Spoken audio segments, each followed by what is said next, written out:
Hi, I'm going to show you how you can insert a concealed or invisible zip. So the technique will look like this when it's finished, and all you see in that seam is just the zip pull. And then when it's open, you can see it's a nice, neat, clean zip with no visible stitching on the right hand side.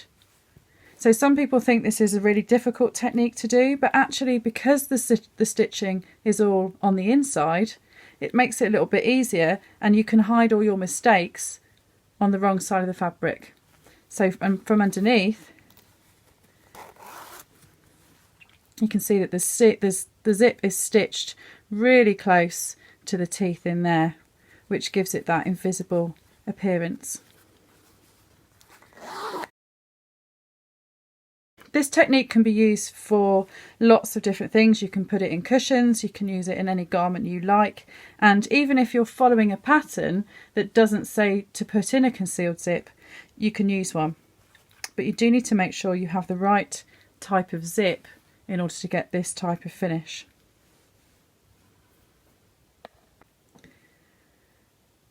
For this sample, you're going to need 2 pieces of fabric.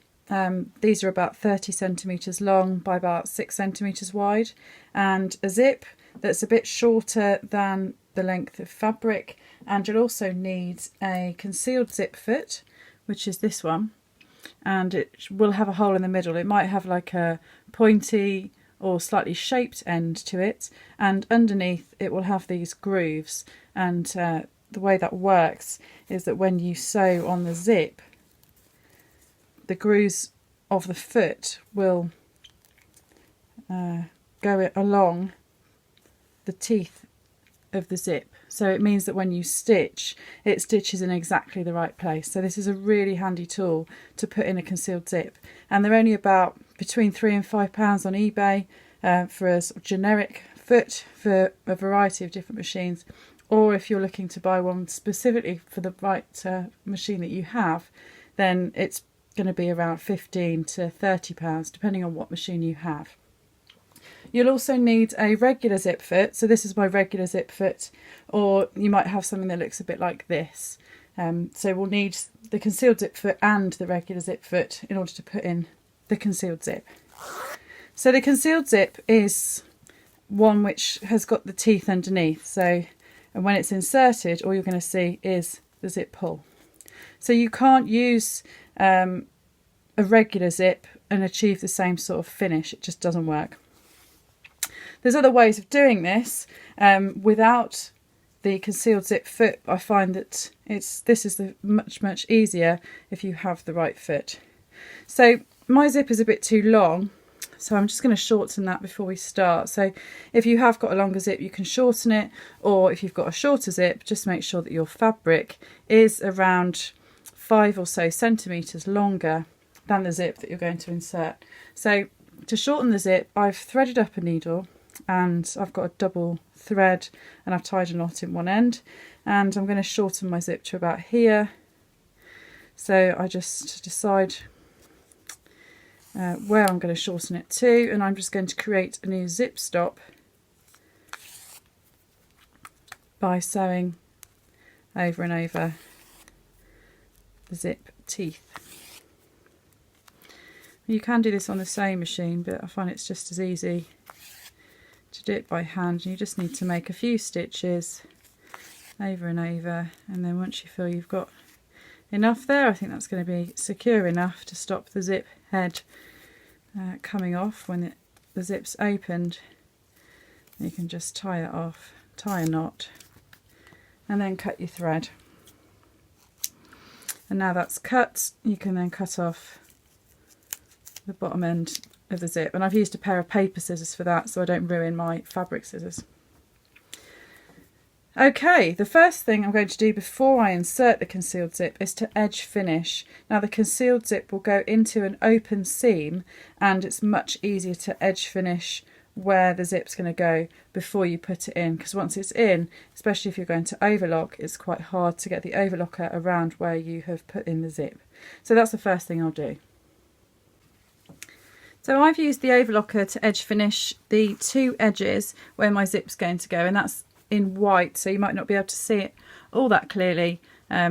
You could, if this is a sample piece that you're doing, you could overlock all the way round, and if this is a garment, you could overlock all your pieces at this stage. So now I've done that, I'm going to next place the zip, and the zip's going to go face down onto the right side of the fabric. So the right side of the zip is facing the right side of the fabric, so face down like so, and I keep the top of the tape in line with the top edge of the fabric. You should have around about 1.5 centimetres here at the top of the zip, so don't position it with the head like that right to the top, but do give yourself enough room. You might find with some concealed zips that they have slightly longer amounts of tape, or you might find they have a bit shorter, so do think about how much space you have got here and make sure that it's at least your seam allowance. So when this goes in, I've got 1.5 centimetres of seam allowance, and I want to make sure that the needle will go in 1.5 centimetres from the edge, and at that point will be as close as possible to the teeth of the zip. So having done this a couple of times before, I can kind of do it by eye and say that I know that pretty much where that line of overlocking is probably about where I need to position the zip. So the zip's going to sit about 3 millimeters away from that finished edge, and I'm going to just pin that in place as I go.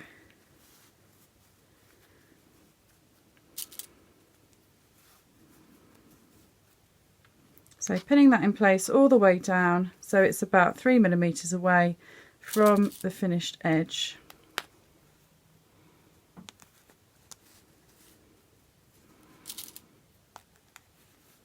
And when you get good at this, you can, at that point, once you've pinned it, you could then just go straight to the sewing machine and machine that in place. But if this is your first attempt at doing a concealed zip, I'd suggest tacking that edge in place first, just so that you can get the pins out of the way and you know that that's going to stay in position while you machine sew it. So I'm just going to thread up a needle again, this time with a single thread. I've tied a knot in one end, and I'm just going to hand stitch down the middle of the tape just to keep the zip in place.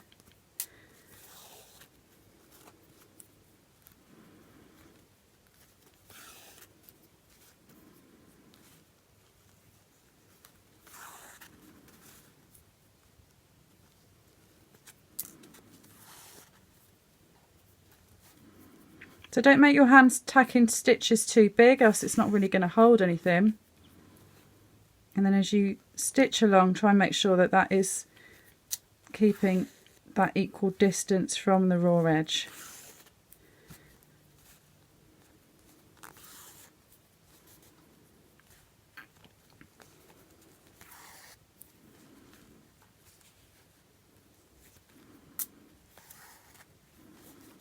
Okay, and then once you've got to that end, just do a couple of stitches to make sure that's secured. And then you can either tack in the other side, or you can machine sew that side at this stage. So what I'm going to do is actually prepare and tack in the second side so that I can then just sew the whole thing when I get to the machine. So often there's a bit of confusion as to what side, how does this work, which way around does it go, and there's a bit of confusion. So if you imagine when that's in the seam, you want the teeth to be concealed like that, and so this edge is going to be going like that next to it. So what you're doing is you're placing the zip right sides against the other edge like that. So you can kind of pin it in place and then think, right, okay, is that going to look right if I sew it? Do a quick check before you actually sew it on the machine. So that's how it was before. Then I'm going to grab the side I haven't attached yet and then just lay that so that the edge of the tape is in line with the finished edge of the fabric. And again, I want to make sure I'm matching the top of the tape to the top of the fabric, or if you've left a gap, leave the same amount of a gap from the top. And I'm going to pin it so that there's about 3mm showing of fabric. So I'll pin that in place all the way down, and then I'll hand tack it again so it's ready to be sewn.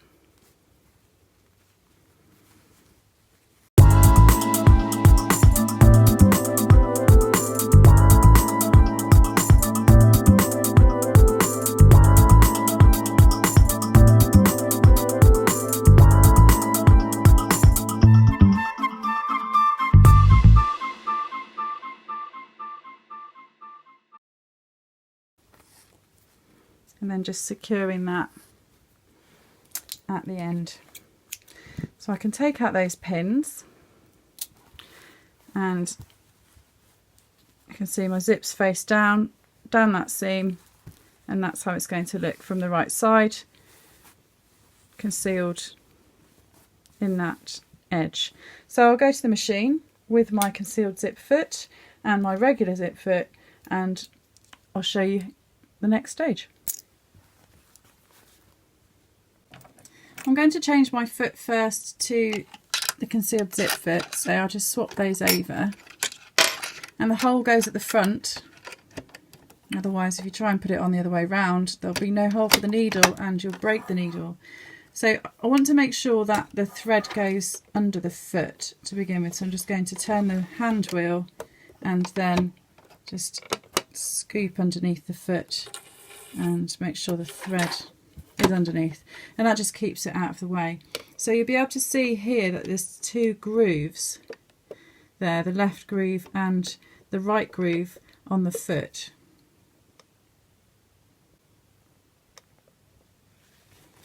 So I'm going to undo the zip. So you have to undo the zip in order to put this in. You can't put it in with the zip closed. You can't get close enough to the teeth of the zip and it won't be concealed. So make sure you do open it first, and open it all the way to the bottom. I'll start with this side, and what I tend to do is, you've got this plastic lump here, and I would start and position myself just below where that plastic bit is. So I uncurl the teeth slightly from just below the plastic stopper there, and then feed that into the left groove and lower the foot. And the design of the foot should mean that once you've positioned it correctly, the teeth will be uncurled as the zip is stitched in place. So you can see there the teeth of the zip in that left hand groove. So I'm going to start from there. So I've set my stitch to a regular stitch, and I'm going to sew in red so you can see the stitches. So take a few stitches forwards, and that should stitch exactly centrally and exactly in the right place. So take a few stitches backwards and then forwards again. You don't need to secure the very top of the zip, it's not important. It's only important to secure it from the point at which the zip pull comes to when it's closed, and then just carry on stitching. So my tacking stitches are holding the zip in place, so I just need to feed it along, and then when you get to the end of the zip, you'll hit the zip head and you won't be able to get any further. So then just take a few stitches back, then forwards again, and then you can go back and forth if you like, and that's that side done.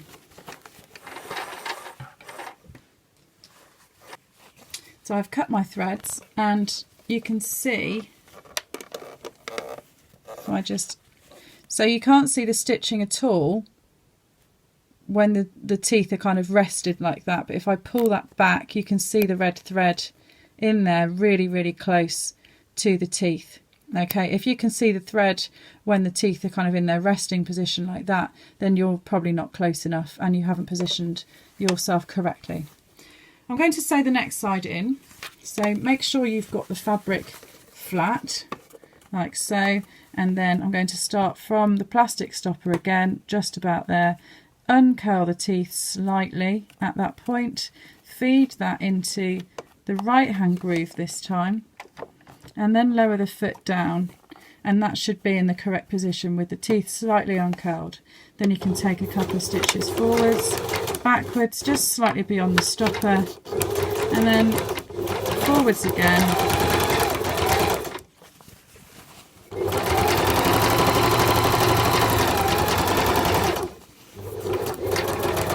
all the way until you get to the zip head, and then once you get there, back tack, forwards, back again, and then that's secure. So that's the second side of the zip done.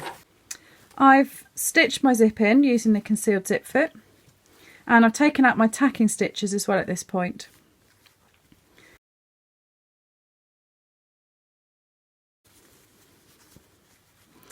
I'm going to close up the zip, trying not to trap the fabric in it. And you should, or rather you shouldn't, be able to see the zip tape in that section there. So it should be completely concealed, and you should just be able to see the zip pull at the top, and then obviously the bottom of the zip.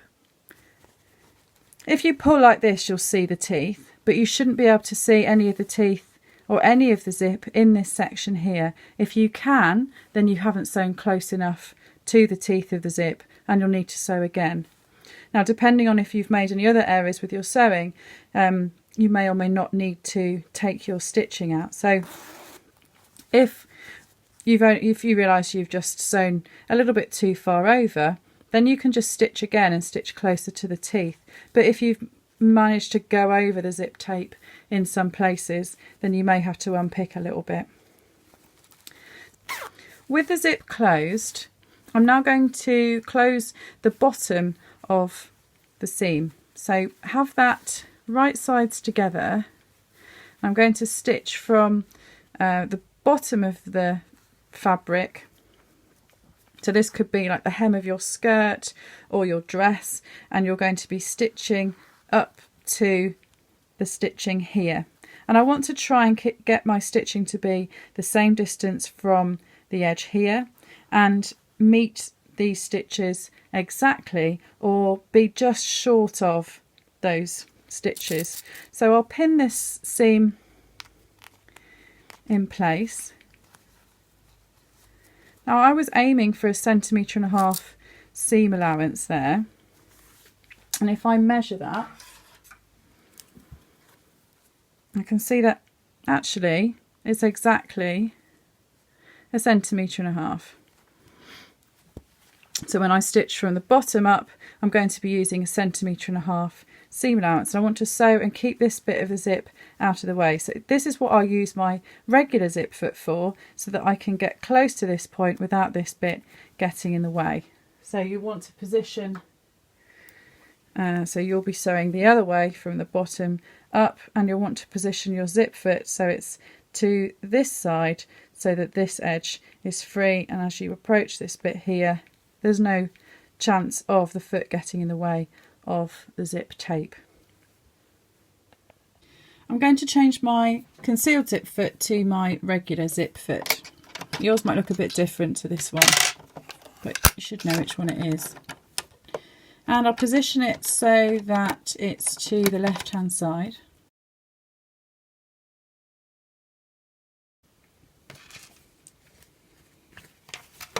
And I'm going to follow the 15 line on my needle plate, so the 1.5 cm line, and I'm going to aim to blend with these stitches up here.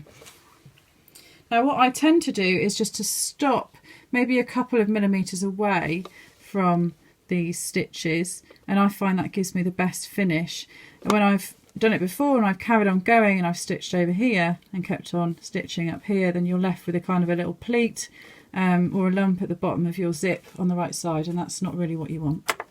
So take a few stitches back and forth, and then as you get close to the zip, make sure that that's pulled out the way. So if this is tacked in, you want to make sure you have undone those tacking stitches. And I'm getting closer to those stitches, so I want to make sure that I'm going to be lined up.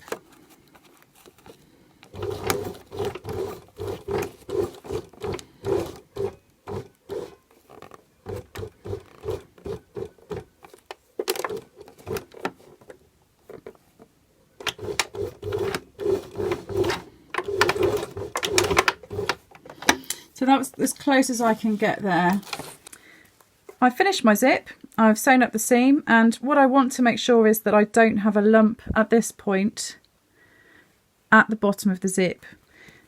And that can be caused by the stitch line here not being quite correct. So if you look at it from the other side, so I've sewn up to, but not quite meeting there. So there's about 1 millimetre or so gap between the stitches that I've just done on the seam and the stitching that I did on the zip. But when you look from the right side, you can't really tell, and it will sit flat. So at this stage, I'll just press open the bottom bit of the seam there. And if you want to, you can press from the right side and just gently press the whole seam so that sits flat. So that's my concealed zip finished. I just need to edge finish now with the pinking shears and we're all done.